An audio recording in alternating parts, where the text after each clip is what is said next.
또 교회를 사도 바울이 세웠어요.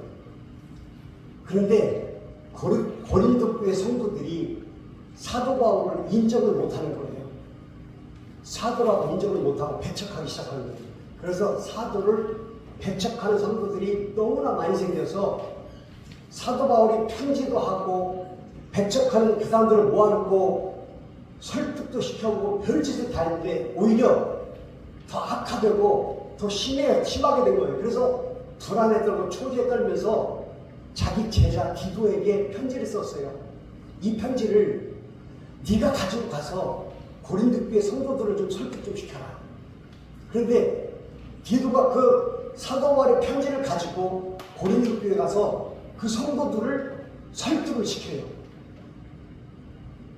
이분은 틀림없는 하나님의 제자가 맞다. 하나님이 세우신 분이 맞다. 이 설득을 시킵니다. 그래서 디도가 바울에게 연락을 합니다. 선생님, 설득시켰습니다. 그래서 사도 바울이 감격에 겨워서, 너무나 감격이 겨워서 그들에게 이 편지를 또 쓰는 거예요. 이 본문 말씀을 잘 보시면 comfort, 위로라는 단어가 10번 나와요. 위로, 위로의 하나님, 위로의 하나님, 위로. 우리 하나님은 위로의 하나님이시라는 거죠. 아멘. 영국의 유명한 목사님이죠. 말씀의 대가 스펄전 목사님이 농가를 방문하게 됐는데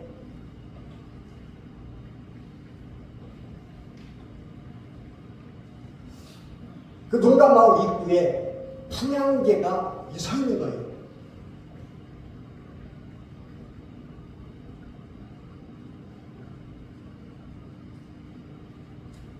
그리고 여호와는 사랑이시라, 하나님은 사랑이시라고 써 있어요. 근데 이게 바람이 불면 이쪽으로 갔다가 이쪽으로 갔다가 이쪽으로 갔다가 바람에 따라서 움직입니다. 그래서 그 목사님이 그 주인한테 물어봤어요. 이 풍향계가 다른 풍향계하고 틀린데 뭐라고 쓰여있는 겁니까? 물어봤더니 하나님은 사랑이시라. 그래서 그 목사님이 이렇게 물어봅니다. 그러면 하나님이 이 풍향계처럼 왔다리 갔다리 하면서 사랑하시는 분입니까? 라고 물어봤어요. 그랬더니 그 주인이 아니, 그 반대입니다. 하나님의 사랑은 한결같습니다. 어느 방향으로 돌아도 하나님의 사랑은 한결같습니다. 그런데 사람은 바람의 방향을 따라서 체감을 통해서 느끼는 기분이 틀리지만 우리는 체험자지만 하나님은 그 바람을 만드신 창조주이시기 때문에 그 바람의 영향을 받지 않습니다. 그래서 하나님은 어느 곳에 계시든지 사랑의 하나님이십니다라고 고백했습니다. 맞습니다, 여러분. 하나님은 사랑의 하나님이시고 진리의 하나님, 진실하신 하나님이십니다. 여러분, 시편에서 제일 짧은 편이 몇 편인지 아세요? 딱 짧아, 딱 2절이야.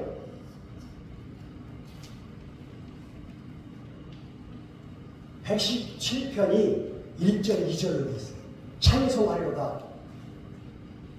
찬송하려다. 모든 나라들아 하나님을 찬양하며 모든 너희 백성들아 그를 찬송할지니라.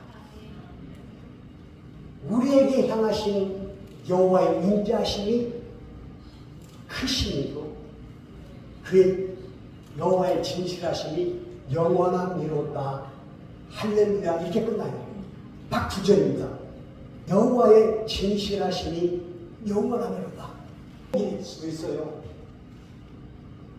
히브리어 헤세드는 성경에 표기하기를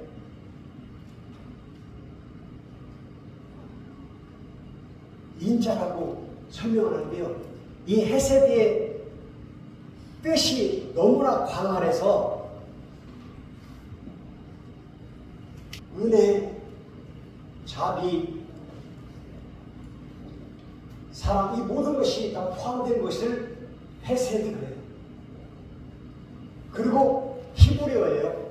에메트라는 히브리어 말이 있는데 이 말은 성실, 진실, 신실하다는 뜻인데요. 에메트, 성실, 신실하심, 헤세드, 은혜, 사랑, 자비, 인애라는 이 두 단어가 하나님이 우리 백성에게, 우리 인간에게 향하신 단어 중에 가장 많이 성경에 기록되어 있어요. 하나님은 위로의 하나님이시고 사랑의 하나님이시고 은혜의 하나님이시에요. 그래서 디모데전서 2장 4절에 하나님은 모든 사람이 구원을 받으며 진리를 아는 데 이르기를 원하시느니라. 모든 사람이 구원을 받으며 예수를 아는 데 이르기를 원하시느니라 이 뜻이에요. 예수님을 알고 예수님을 믿고 구원을 받기를 원하십니다. 한 성도님이 실제 있었던 얘기예요. 말기 암 선고를 받고 병원에 병실에서 누워서 고통받고 좌절하고 있을 때, 여러분 우리 성도님 중에 누군가가 암 선고를 받고 병원에 입원했다 그러면 우리가 어떻게 해야 돼요? 찾아가서 병원 가서 찾아가서 위로해주고 기도해주고 걱정하지 말라고 그래야 되잖아요. 그런데 이 환자가 고백을 합니다. 기가 막힌 거는 하나님의 은혜로 이 병을, 암을 이기고 살아났어요. 살아났는데 이 성도님이 간증을 합니다. 내가 병원에 누워있을 때 많은 사람들이 병실을 찾아와서 나에게 이렇게 얘기했습니다. 거봐, 평소에 운동을 했어야지, 음식을 가려 먹었어야지, 예배당에 더 나왔어야지, 예배당에 더 열심히 나와서 이런 병에 안 걸렸을 거 아니야. 죄를 회개해야지. 잘 생각해봐. 무슨 죄를 졌는지 죄를 해결했어야지. 이랬어야지, 저랬어야지. 왜 건강을 다스리지 못했어? 암에 걸리기 전에 왜 검진을 안 했어? 계속해서 왜 안 했어? 이랬어라고 죽어가는 환자한테 더 죽으라고 상처의 말을 남겼다는 거예요. 그래서 너무 고통스럽다는 거예요. 그래서 아예 오지 말라고, 병실에 오지 말라고 그렇게 했다고 고백을 하더라고. 여러분 잘 생각해 보세요. 여러분들은 안 그랬는지. 여러분, 우리가 착각하고 있는 것은 하나님은 그런 분이 아니에요. 모든 사람이 구원을 받으며 아멘. 진리를 아는 데 이르기를 원하시는, 기다리시고 참으시는 인내하시는 하나님이시고 자비의 하나님이시고 위로의 하나님이시에요. 찬송하려다. 그는 우리 주 예수 그리스도의 하나님이시오, 자비하시오, 아버지시오, 모든 위로의 하나님이시며 우리의 모든 환난 중에 우리를 위로하사 우리로 하여금 하나님께 받는 위로로서 모든 환난 중에 있는 자들을 늘 위로할 자이십니다. 그리스도의 고난이 우리에게 넘치는 것 같이 우리가 받는 위로도 그리스도로 말미암아 넘치는 거다. 아멘. 여러분, 고난 가운데 있는 거, 예수 그리스도가 얼마나 고난 가운데 있는지 우리가 체험하고 넘칠 정도예요. 그 넘침이 우리에게 있어야 우리가 위로받을 때도 예수 그리스도로 말미암아 넘치는 위로를 받을 수 있다는 거예요. 여러분, 제가 우리 아들 죽고 얼마나 많이 회개를 했는지 아세요? 여러분들은 절대로 몰라요. 아니, 여러분들 중에 자식을 잃어본 사람이 있으면 내 고통을 알 거예요. 아니, 그 심정을 이해할 거예요. 근데 당하기 전에는 몰랐어요, 나도. 그래서 인사한답시고 욥을 생각해봐. 목사님, 욥은 당신보다 더 고통을 받았어.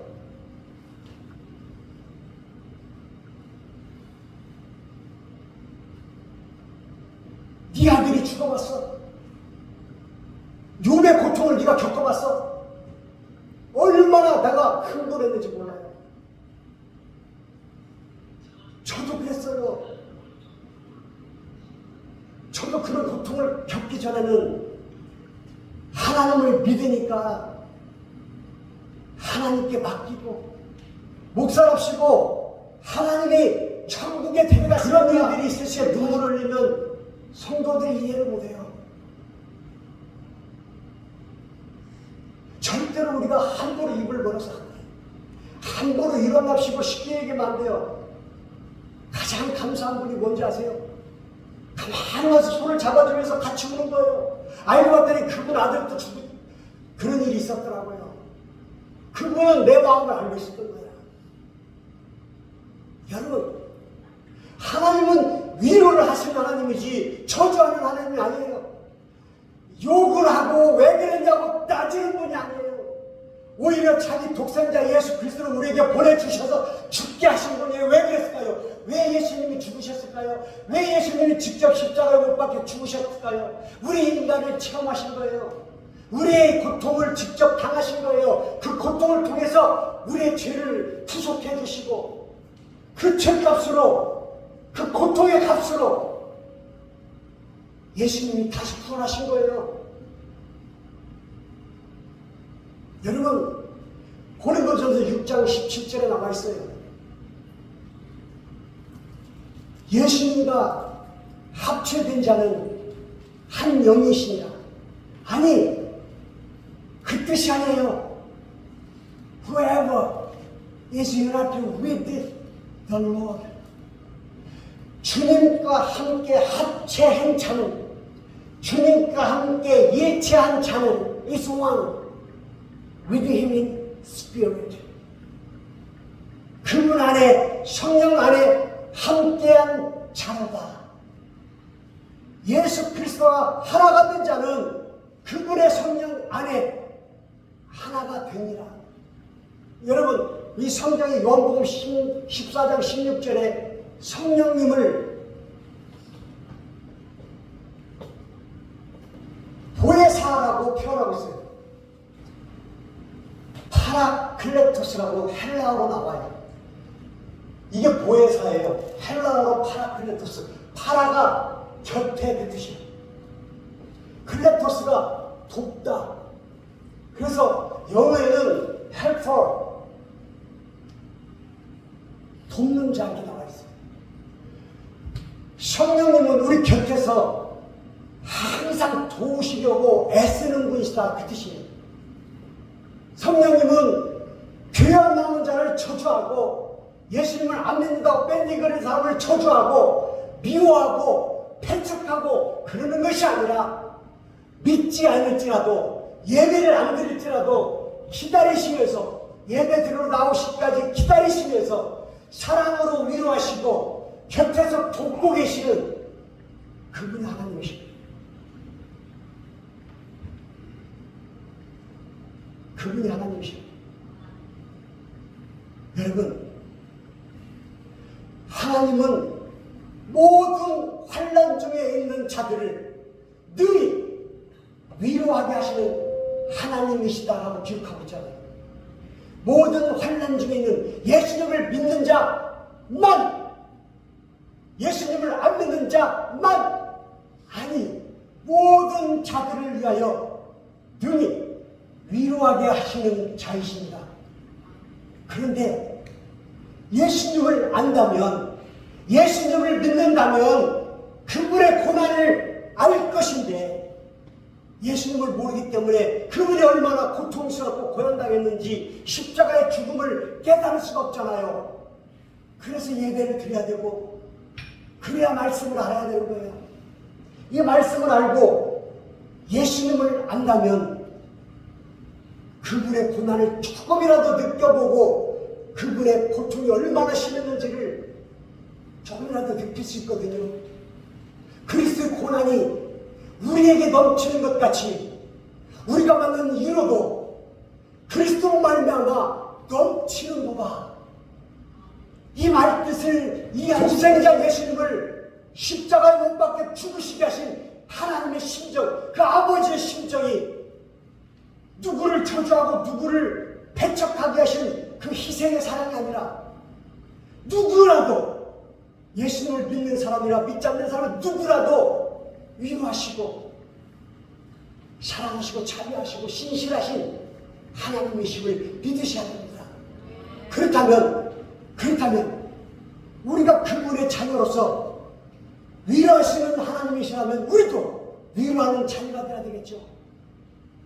우리 아버지가 사랑의 하나님이시라면 자녀로서 우리도 누군가를 사랑해야 되겠죠.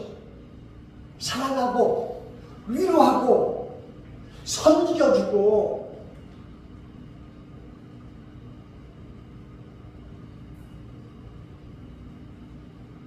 같이 기도해주는 이런 마음이 우리에게 있지 않겠어요?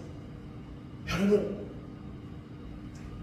제가 왜 우리 교회 나왔다가 안 나오는 분을 강하게 나오라고 말을 못하는지 아세요? 저는 다른 목사님처럼 처음부터 신학교 가서 목사가 된 게 아니라 45세 40대에 신학을 시작했어요.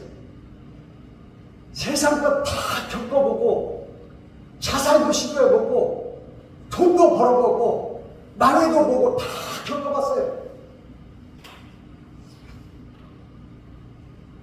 근데 하나님이 저를 목사를 시켜준 거예요. 근데 제가 목사 되기 전에는 성도였잖아요. 집사였고 안수 집사였고 직분을 받은 성도였어요. 근데 성도로서 맨 처음에 나갔을 때 교회를 나갔더니 너무 귀찮게 하는 거예요. 가진 아부를 다 해요. 그리고 더 비참한 것은 더 싫은 것이 뭔지 아세요? 내가 원하지 않는데 우리 집에 온다는 거예요. 내가 원하지 않는데 우리 집에 와서 기도해 준다는 거예요. 나는 아직 하나님도 모르는데. 그리고 내가 그 교회를 떠나게 됐어요. 세상에서 목사님한테 그런 저주를 받아본 적이 없어요. 자기 교회를 떠난다고 그 뒤에다가 저주를 하고 그것도 모자라서 편지를 다 써가지고 저주를 하는데 그 사람이 사랑스럽더라. 지금 내가 착한 사람이라는 것이 아니라 제가 놀랐어요. 나를 저주하는 그 목사님을 내가 미워하지 않고 있더라고. 왜 제가 이런 말을 하냐면요.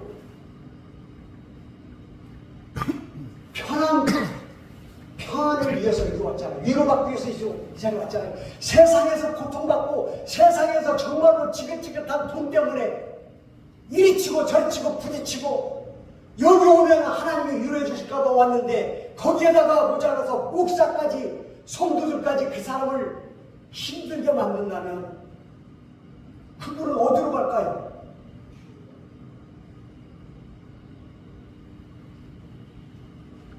그분이 온전하신 하나님을 진실하신 예수님을 알 때까지 기다려주는 것도 하나의 방법이에요.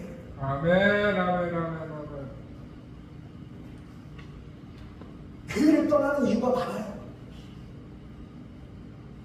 공주에서 천안까지 왔다 갔다 하는데 지루해서 담임 목사가 공주를 안 오고 천안에서만 예배드려서 누가 미워서 뭐가 어째서. 그런데 여러분 그거 아세요? 알 만큼 다 알게끔 교회를 많이 나온 권사님들 세상에 나는 그 믿음이 어디에서 나왔는지 이해가 안 가요. 이유가 될 수 없는 이유를 대면서 배반을 하는 그 교회를 떠나가는 그런 분들을 제가 자분들 온전하게 나와 예배 드릴 수 있겠냐고요. 고린도전서 6장 17절 너희는 너희 자신의 것이 아니요 죄값으로 받은 바 된 것이니 그러므로 너희 몸으로 하나님께 예배를 드리지. 바로 이거예요. 죄값으로 우리가 구원받은 나를 안다면 조건이 필요가 없고 이유가 필요 없어요. 내 몸으로 하나님께 영광을 돌리는 것뿐이에요. 모든 것을 다 바칠 뿐이에요. 내가 하나님께 드리는 이 예배가 누구하고 이유하고 어떤 조건이 관계가 없어요. 나하고 하는 관계는 그 어떠한 이유도 없어야 돼요. 여러분들이 여기 나오시는데 서경호 목사 때문에 이 자리에 나왔다면 잘못된 거예요. 정말 큰일 나는 거예요. 아멘, 아멘, 아멘. 그렇다면 안 나오는 것이 나요. 근데 이유가 예수님 때문에 나왔다면 아멘. 하려면 잘 오신 거예요. 다 같이 인사합니다. 예수님의 이름으로 환영합니다. 예수님으로 환영합니다. 예수님의 이름으로 환영합니다. 예수님으로 환영합니다. 바로 이거예요. 여러분 잊지 마십시오. 아멘. 예수님과 나와의 관계는 남편도 자식도 친구도 이웃도 성도도 아무 관계가 없어요. 오직 예수님과 나와의 관계만 생각하셔야 돼요. 아멘. 너희는 너희 자신이 너희 것이 아니라 예수님의 죄값으로 받은 바 된 것이니 그러므로 너희 몸으로 하나님께 영광을 돌릴지니라. 아멘. 예배를 드릴지니라. 모든 것을 다 드릴지니라 라고 되어 있는 이 말씀처럼 여러분 오직 하나님만 의해서 이 자리에 함께한 성도님이 되셨으면 좋겠습니다.